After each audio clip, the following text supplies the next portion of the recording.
ఉమ్మడి పశ్చిమ గోదావరి జిల్లాలో క్రిస్మస్ వచ్చిందంటే ఖచ్చితంగా ప్రతి ఇంటి మీద డిసెంబర్ నెలంతా కూడా నక్షత్రాలను అలంకరిస్తుంటారు. క్రిస్మస్ వచ్చినప్పుడు ఇళ్లపై నక్షత్రాల అలంకరణ చాలామంది తెలిసిన సాంప్రదాయమే. కానీ దీని వెనుక చాలా కథ ఉంది. ఈ నక్షత్రాన్ని బేతాళ నక్షత్రం అని కూడా అంటారు. బైబిల్ కథనం ప్రకారం యేసుక్రీస్తు జన్మించినప్పుడు తూర్పు దేశాల జ్ఞానులు బేతాళానికి వచ్చారని, ఆకాశంలో ప్రకాశించే ఈ అద్భుతమైన నక్షత్రాన్ని చూసి యేసు పుట్టినట్లు తెలుసుకునే ఆయన దర్శించుకుంటారు. అందుకే ప్రతి ఇంట్లో కూడా డిసెంబర్ నెలంతా కూడా క్రిస్మస్ వస్తే కనుక ఖచ్చితంగా నక్షత్రాలను పెట్టుకుంటారు. కుటుంబ సభ్యులందరూ కూడా ఎంతమంది ఉంటే వాళ్ళందరి నక్షత్రాలు కూడా ఇంటి మీద అలంకరించుకోవడం ఇక్కడ ప్రాచీన కాలం నుంచి కూడా వస్తుంది.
స్టార్స్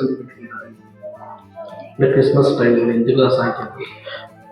యేసు ప్రభు వారు ఈ యొక్క చలికాలంలోనే ఆయన పుట్టి ఉన్నారు అనటానికి కొంతమంది గొర్రెల కాపరులు వారు రాత్రి వేళ మందను కాచుకుంటున్నప్పుడు గాబ్రియేలు దూత వెళ్ళి, నేడు రక్షకుడు మీ కొరకు పుట్టి ఉన్నాడు, దానికి ఇదే మీకు ఆనవాలని ఒక సువర్తమానం చెప్పడం మరి మనం వింటూ ఉన్నాం. అక్కడ గొర్రెల కాపర్లు తమ మందను కాచుకుంటూ ఉన్నారు. వారు చలికాలంలోనే వారు మందను కాచుకుంటున్నారని మనకు అర్థమవుతుంది కనుక, అలాగే యేసు ప్రభువారు పుట్టక ముందు క్రీస్తుకు పూర్వం అన్నారు, యేసు ప్రభువారు పుట్టిన తర్వాత క్రీస్తు శకం అన్నారు. కాబట్టి ఆయన పుట్టిన తర్వాతనే క్యాలెండర్ తయారైంది కనుక జనవరికి 1 తారీఖు ముందుగానే ఈ క్రిస్మస్ పండుగ చేస్తాం. నక్షత్రము కూడా ఆయన పుట్టినప్పుడు నక్షత్రం పుట్టింది. తూర్పు దేశపు జ్ఞానులు ఆ నక్షత్రమును చూసి వారు ఆ నక్షత్రమును బట్టి వారు నజరేతు అయిన మరి బెత్లెహేమునకు వచ్చి యేసు ప్రభుని ఆరాధించి వెళ్ళారు. ఆ నక్షత్రము జ్ఞానులను యేసు ప్రభు వారి దగ్గరికి నడిపించినట్లుగా నేడు మనము ఈ రోజున మనం పెట్టుచుని నక్షత్రము కూడా అనేక మంది అన్యులకు యేసు ప్రభు వారు పుట్టారని తెలుసుకుని వారు కూడా దేవుని మందిరానికి వచ్చి క్రిస్మస్లో పాల్గొంటారని వారందరినీ ఆహ్వానిస్తున్నట్లుగా ఈ నక్షత్రాలు స్టార్ పెడుతున్నాం. అలాగే క్రిస్మస్ ట్రీ కూడా పెడుతుంటాం. ఈ క్రిస్మస్ ట్రీ ఏంటంటే ఏదెను తోటలో ఆదామును అవ్వమ్మను మరి దేవుడు సృష్టించి అక్కడ వివిధ రకాలైన మరి ఫలాలు చెట్లు అందులో నాటించాడు. ఒకటి ఆరోగ్యకరంగా ప్రతిరోజు తినడానికి ఉపయోగపడే మొక్కలు, మరి రెండవదిగా జీవవృక్ష ఫలము, మూడవదిగా మంచి చెడుల తెలివినిచ్చే వృక్ష ఫలమును ఆయన ఏదెన్లో పెట్టారు.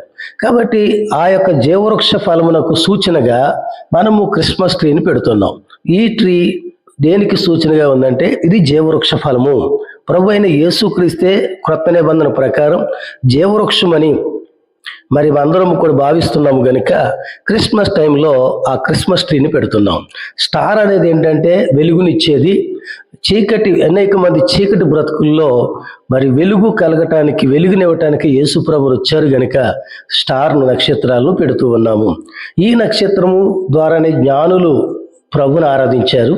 ఇప్పుడు ప్రతి ఇంటిపైన పెట్టుచున్న ఈ నక్షత్రాల ద్వారా అనేకులు యేసు ప్రభుని ఆరాధించాలి అనే ఉద్దేశంతో ఈ నక్షత్రాలు పెడుతూ ఉన్నాం.